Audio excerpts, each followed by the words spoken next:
Hey, Brad Browning here, and in this video I'm going to tell you exactly how you can save your marriage today, even if you're the only one putting in any effort. Now, I've covered this topic before on my channel, but since then I've discovered some brand new tips and tricks that will help you build a stronger and more resilient marriage. But first, just a quick housekeeping note here. I recently started a brand new Instagram account, so if you want to check out some great relationship memes, quotes, and tips, just follow me. My handle on there is @BreakupBradBrowning. And I'll also be sure to put a link to that in the description below as well. Now, this is obviously going to be a massive topic, and I'm going to try and cover as much as I can here. And even though this video might be a bit lengthy, I promise that if you watch this entire video to the end, you'll learn several tips and tricks that you can use today to help improve your marriage. And of course, I know that all marriages are different, right? So what I'm going to do is share a framework for tackling the most common marital problems. However, if you have a specific question regarding your marriage, then leave those questions in the comment section below and I'll definitely do my best to get back to each and every one of you. All right, let's jump into it, shall we?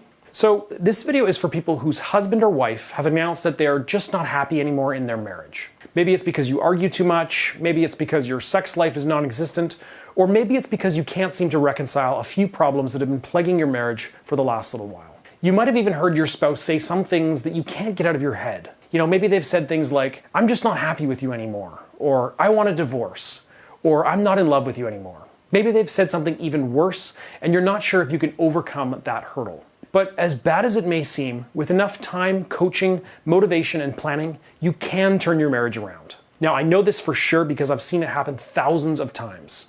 And believe me, however bad you think your situation is, I can guarantee you that I've seen marriages that are 10 times worse than whatever you're going through right now. Of course, that's not to say that this is going to be a walk in the park. Marriages are difficult, and sometimes, depending on the situation, things might get even harder before they start to improve. But if you are dedicated to fixing your marriage, and you have the grit and resilience to commit to it, then you'll have a fantastic chance to rebuild that dream marriage that you and your spouse deserve. Now, before I get into various tips and tricks that you can do right now to help fix your marriage, first let me tell you what not to do. Most of the clients that I coach do at least one of these mistakes on a regular basis, and let me tell you, it doesn't matter what you do to try and improve your marriage if you're still committing at least one of these mistakes. Now, I call these my big marital mistakes, or BMMs for short. So let's jump right into those, shall we? So big marital mistake number one is being negative all the time. Right now, things with your spouse, they aren't going great. And as a result, you might be miserable and bitter, and understandably so, especially if your spouse has been saying a lot of hurtful things to you. But adopting a positive attitude can make a huge difference in your marriage. It's been scientifically proven that thinking positively can reduce your stress level, lower depression, and allow you to be better equipped to cope with hardships. Thinking positively has also been scientifically proven to make you more attractive to the people around you in your life. So there are loads of benefits here, even outside your marriage.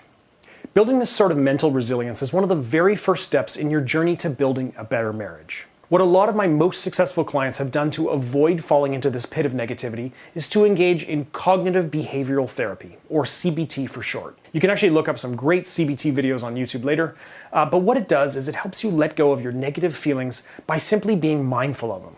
So it's sort of like an advanced form of meditating. I know it might sound a little bit strange and confusing, but CBT is definitely backed by science and it can make a massive difference in how you perceive your current situation. So be sure to check out some CBT videos right after this one here on YouTube. And now on to big marital mistake number two, which is needlessly initiating conflict with your spouse. See, when you're trying to fix a marriage, you might think that communicating with your spouse is key. And this is obviously true. However, if your communications are pathological in nature, then you can actually make your marriage even worse. And these situations can easily spin out of control. Right now, you want to avoid starting pointless arguments without knowing the proper framework. An unnecessary argument will only make matters worse at this point. So even if your partner wants to start something or antagonize you, do your very best to avoid this conflict politely. So this means you absolutely should not ignore your spouse or disregard their concerns. But what you want to do is say something along the lines of, "Look, I know this is a big problem right now, and I would really like to resolve this, but can we discuss this later?" Now, if your spouse is angry right now, this might further agitate them, but try to be as non-confrontational as possible until you know how to better handle your arguments. Now, later in this video, I'll go through something called my dispute diffusing system that'll help you communicate better with your spouse. But first, let's go on to big marital mistake number three, radically altering your behavior. So when things are going poorly in your marriage, it can affect your day-to-day life drastically. You might even start performing horribly at work or in school, and this can have a nasty ripple effect on your health, nutrition, sleep, and so on. So for the time being, you need to retain the illusion of normalcy even though you might be floundering on the inside. So if your life begins to suffer in other aspects outside your marriage, these problems can compound and cause even more damage to your marriage. So instead, try to continue to focus on all the other aspects of your life. Appear like nothing can faze you. And by doing so, you'll not only look more attractive to your spouse, but you'll also ensure that you don't cause any further strain on your marriage. And big marital mistake number 4 is constantly nagging or annoying your spouse. Now, this is similar to mistake number 2 that we already talked about, but right now, you want to avoid confrontation as much as possible. And you'll need to learn how to pick your battles. So making a big deal of small things right now, like, for example, who forgot to take out the garbage, is going to be completely counterproductive. So the next time you feel like something is really annoying you, try and hold it in. Now, I know this can be easier said than done, but trust me, for now, this is the best course of action. If there's something that is really eating away at you, I can teach you how to change your spouse's behavior without nagging. Just head over to marriageguy.com and watch my free video guide there. That's marriageguy.com, and in that video you'll learn a ton of other useful tips and tricks that you can start using today. And on to big marital mistake number 5, acting highly irrational and hysterical. So during this time of marital turmoil, you'll probably want to say or do things that you normally wouldn't do. Maybe you're angry, depressed, or upset, but regardless of what you're feeling inside, you need to do whatever you can to keep these emotions in check. So acting hysterical and crazy will only help your chances of signing those divorce papers even sooner. So for now, take a deep, deep breath and just try to put your best foot forward, no matter how difficult things might be. Big marital mistake number 6 is to don't do anything stupid. Now, I know this seems, pretty general and terse, but I have to make this point. A lot of my clients will consider doing something ridiculously stupid as a response to their failing marriage. I've even heard clients wanting to cheat on their spouses, make strange threats, or just straight up ghost their spouses. And I can tell you right now that if you're thinking about doing anything extreme, it probably won't work to salvage your marriage. Of course, sometimes a well-thought-out ultimatum is necessary, but depending on the situation, but generally, doing something overly brash is usually a horrible idea.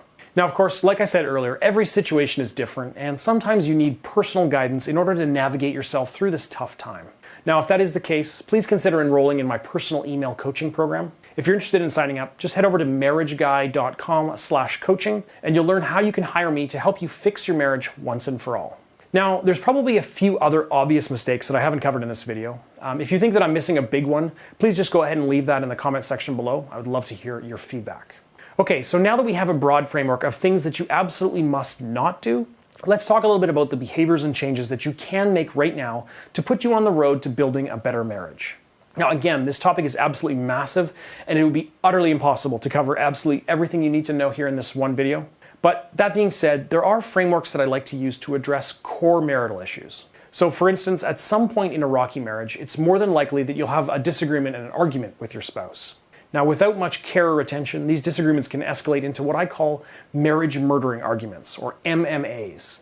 Now, these MMAs can become so pathological that they can turn into actual MMA fights. Sorry, bad joke, I know. But in all seriousness, these MMAs can do a considerable amount of damage to any marriage. But with the right tools, the right mindset, you can learn how to manage these arguments better. Or even better, you can learn how to prevent them altogether.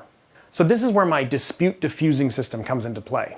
Now, I talk a lot about this concept in my Mend the Marriage program, and it's one of the most powerful tools that you can employ to improve your marriage moving forward. Now, disputes and arguments are totally normal and actually healthy in any relationship. And again, you're never going to be able to eradicate all arguments from your marriage, but if you know the proper framework to handle these arguments, it can bring you and your spouse even closer together. So in this segment of the video, I'm going to outline the major tenets of my dispute diffusing system. So let's begin. Dispute diffusing tactic number 1 is you don't always have to win the argument. Now, this is a really big one. Some people don't know when to put their swords down and just admit defeat, or at the very least, empathize with the other person's position. And trust me, I do know how difficult this can be because you're always right? Well, wrong. Letting go of who wins an argument might be one of the very best tactics that you can employ today.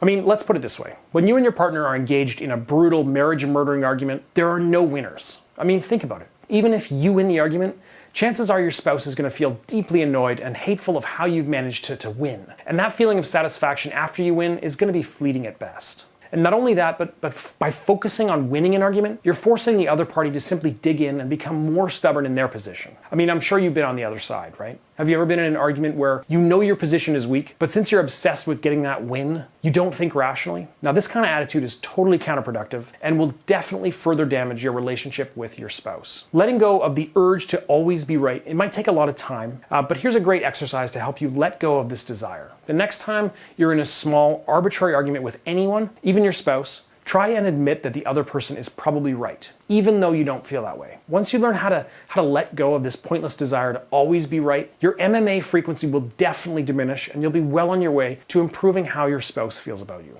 Of course, that doesn't mean that you should never fight for your personal values. You should do so even if it does cause an argument, but with some rationality and with a dash of compassion and empathy. And in those cases, you might be able to have a more productive discussion with your spouse. Okay, and dispute diffusing tactic number 2, learn to conduct your arguments with respect. Now, a lot of this is obvious, but we can all be guilty of breaking even the most obvious rules from time to time. And conducting your arguments with respect means absolutely no name calling, no pointless accusations, and no unnecessary aggression. Instead, just try to be as productive and respectful as possible, even if you have to grit your teeth to do it. And honestly, it doesn't have to be difficult. For example, you can change the entire complexion of an argument by saying the word I instead of you during a dispute. So say, for example, that you're annoyed that your spouse, you're annoyed at them because he or she always leaves their dirty laundry everywhere. So you could say something like, you always leave your dirty underwear lying on the bathroom floor. But a better way to articulate this concern would be to say something like, I would definitely appreciate if the dirty underwear was thrown into the hamper instead of on the floor. You see how one of those phrases sounds just a little bit more respectful? By making these very small changes in the way you behave, you can make a huge difference. And once your spouse starts seeing you make this effort, honestly, don't be surprised if they start making an effort too to have more respectful conversations with you as well. And dispute diffusing tactic number 3 is argue using good faith tactics. Have you ever heard of the terms gaslighting and whataboutism? You might hear a lot of politicians, engage in these kind of counterproductive tactics. Gaslighting is basically a form of psychological manipulation that forces the other person to question their own reality. So, for example, saying something like, you always leave your underwear on the floor. You do this because you hate me, is definitely an example of gaslighting. So you definitely don't want to do that. And an example of whataboutism would be something like, oh yeah, maybe I do leave my underwear on the floor, but how about you? You never call my mom to say happy birthday. As you can see, whataboutism involves, conflating two issues that have almost no relevance to one another. Another bad faith technique is exaggeration. Saying stuff like, you're the worst cook in the world, or you haven't been on time once in your whole life. Those are statements that simply aren't true, and they don't help you productively navigate through an argument. So, are you guilty of any of these manipulation tactics? If you are, then it is imperative that you stop. Now, this is going to sound a little weird, but the next time you argue with your spouse, ask them if it's okay to record your conversation. Don't make it seem like it's for the purpose of using the recording against them, but tell them you're doing it for yourself because you want to learn how to argue more productively with them. And dispute diffusing tactic number 4, stay calm. Now, obviously this is pretty straightforward, but it's a lot easier said than done. When tempers are flaring, it's tough to stay even-keeled, and understandably so. However, by acting hysterical, you only make matters worse for you and your spouse. Again, look into mindfulness and meditation. I just downloaded an app called Waking Up that has really helped me, but there's dozens of other apps out there that will help you stay calm during stressful situations. And dispute diffusing tactic number 5, take a break from arguing. So when an MMA is happening, learn to recognize it and nip it in the bud, if you will. One of the best ways to do this is to take frequent breaks during an argument, but you have to do this properly, because what you don't want to do is just get up and leave in the middle of an argument without acknowledging it. That's only going to aggravate your spouse even more. So instead, tell your spouse that you'd like to continue this conversation, but you need some time to cool off. So one of the best practices actually contradicts one of the most popularly held beliefs when it comes to arguing in marriage, and that is to never go to bed angry. My opinion, it's actually perfectly fine going to bed angry at your spouse. In fact, sometimes approaching the argument with a cooler head the next morning is exactly what you and your spouse need. And finally, dispute diffusing tactic number 6, try and inject some laughs during your argument. Now, obviously, you have to be a little careful about using humor during an argument. If you make light of whatever your spouse is talking about, or you ignore the purpose of their argument, you'll end up annoying them even more, right? But a well-timed joke can do a lot to prevent a marriage-murdering argument from happening in the first place. You don't even have to crack a witty joke. You can even say something like, this topic reminds me of that time we were so late for that dinner reservation that the lady looked like she was going to cry. Do you remember that? Again, just be careful when using this tactic, as it does have the potential to backfire. But generally, trying to keep the mood cheerful is a great way to prevent the argument from getting out of hand. Now, these are only 6 dispute diffusing tactics that I've given you here today, but if you want to learn how to get the entire system, just head on over to marriageguy.com and watch the full how-to video on my website there. Now, learning how to navigate through an argument is only one aspect of improving your marriage. How about the other aspects? Well, let's assume the worst here. What if your spouse already said that he or she wants a divorce? How do you try and convince your husband or wife that they should give the marriage another shot? Well, in order for us to go any further, we really need to properly diagnose the reasons why your marriage is in dire straits to begin with. Has the passion and chemistry waned? Do you lack common interests and hobbies? Is there a deep disagreement that you share? Do you disagree on how the children should be raised? Obviously, I can't simply answer all those questions here in this video, but I do release new videos all the time on a variety of marital problems, so please subscribe to my channel now if you want to get updates and see those new videos as soon as they come out. But regardless of what your issue might be, you need a framework to handle whatever marital problem that you've diagnosed for yourself. Now, in this next part, I'll set up some ground rules for you to follow. So rule number 1, whatever you do not panic. Now, I know this can be super difficult if you have kids and your spouse said they want a divorce, but whatever you do, don't act hysterical. This could drive your spouse away even faster. Instead, try to remain cool, calm, and collected. Now, I know, again, this is going to seem harder than it sounds, but if you really want to fix your marriage, you're going to have to try and figure out things with a cool temperament. Again, CBT and those meditation apps can really help to alleviate some of the stress that you're currently experiencing. Now, rule number 2 is delay, delay, delay. See, if your spouse has already told you that he or she wants a separation or a divorce, they've clearly thought the idea through. So right now, there's little that you can do or say to try to convince them otherwise. So the best thing to do right now is buy some time. Why? Well, because right now, you and your spouse are probably feeling quite emotional, and it's highly unlikely that you're going to engage in any kind of productive conversation at this point. Secondly, buying time allows you to come up with a great plan to save your marriage. Now, saving your marriage can be extremely complicated, and you need a proper plan of action to not only fix your problems, but rebuild the marriage that you used to have. Now, of course, that's where my Mend the Marriage system comes into play. Now, the system has saved thousands of marriages from divorce, and it's based on the latest and most effective marriage counseling research. And while I can't guarantee that it'll 100% save your marriage, I can guarantee that you'll have the best shot possible of fixing things starting today. Now, if you are interested in registering for my Mend the Marriage system, just head on over to marriageguy.com and watch the free how-to video. In that video, you'll learn everything you need to know about starting the process of saving your marriage immediately. And rule number 3, acknowledge your spouse's concerns. Don't ignore the problems that your spouse perceives. Tell them that you know that this is a serious problem and that you totally understand where they're coming from. Tell them that you're happy that they brought it up, because right now you need to let your spouse know that their feelings are heard and that you're more than willing to listen and to talk. Rule number 4, as difficult as it is, give your spouse some room to breathe. Now, this one can be really hard when you live with your spouse, but giving them some space, it can help immensely. Now, that means pursuing your own social life, chasing after your career goals, or even just taking up a new passion. As I said earlier, trying to retain a level of normalcy is key here, and giving your spouse some space is essential to letting their emotions settle. Rule number 5 is to take my marriage quiz. So just head over to marriageguy.com/quiz and try out my free quiz tool. The quiz will tell you how good or bad your current marriage situation is, and based on your score, it'll automatically generate some personalized advice on how to fix things moving forward. Now, don't be discouraged by the title of the quiz. It's very rare that a marriage can't be saved at all. So take some time to take this quiz and get some extra insight into how you're doing. Again, you can take the quiz for free at marriageguy.com/quiz. Now, in this last segment of the video, I want to talk about a concept that I call always be trying, or ABT. See, one symptom of a bad marriage is that one or both parties stop trying.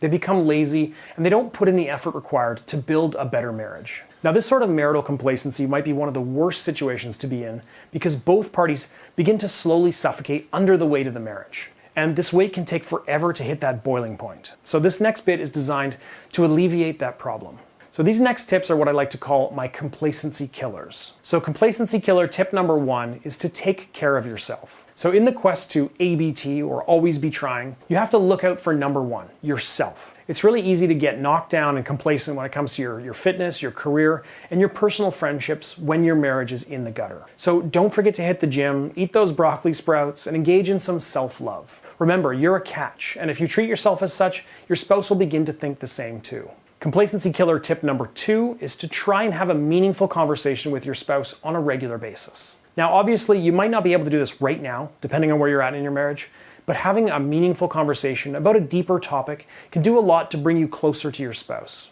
It's too easy to just talk about the weather or how their day went. So instead, try to talk about something a little deeper. Talk about how they feel about where they're at in life right now, talk about philosophy, or chat about their New Year's resolutions. Then talk about your goals and your aspirations too.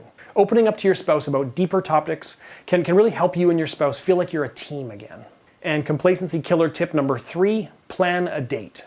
Now this one's a little obvious, but you can go even deeper than that. Try and plan something that really gets the blood pumping, like a big hike, a helicopter tour, a hang gliding excursion, whatever. Just try and plan something that's slightly out of both of your comfort zones. Going through experiences like that together can be enough to push you both in the right direction when it comes to fixing your marriage. Complacency killer tip number 4 is to learn your spouse's love language and use it. So have you ever heard of the 5 love languages? We all speak 1 or 2 of these languages, and it's how we can communicate with our spouse that we love them. So for example, you might love receiving gifts from your spouse, but your spouse may not feel the same way about receiving gifts from you. Instead, they might prefer, words of affirmation or physical intimacy. But by now, you should know what your spouse's love language is. But if you don't, I have a great video here on YouTube that explains this concept more thoroughly, and you can check that video out right here after watching this one. So once you learn your spouse's love language, don't be afraid to begin speaking it. It'll work like a charm, and if you don't believe me, please just try and give it a shot. Complacency killer tip number 5 is to break your regular routine.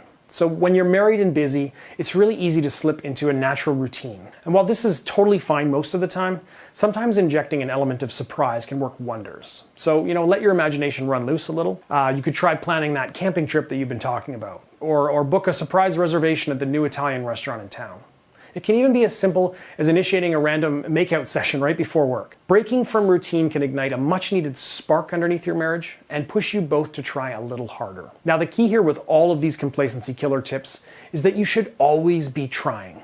Marriages require a tremendous amount of effort to work, but this effort pays off in spades when you get it right. Now, I know I probably didn't address all of your concerns or issues in this video, so if you're wanting to learn more, then again, head over to marriageguy.com and watch my free guide on how to save your marriage today. Or if you're looking for more personalized help, head over to marriageguy.com/coaching for details on how you can register for my coaching service. But if you just have a quick question, go ahead and ask it in the comments section below and I will definitely get back to you. All right, I think it's time for me to wrap this one up. I hope you guys learned something here in this video. Thank you very much for watching and we'll see you next time.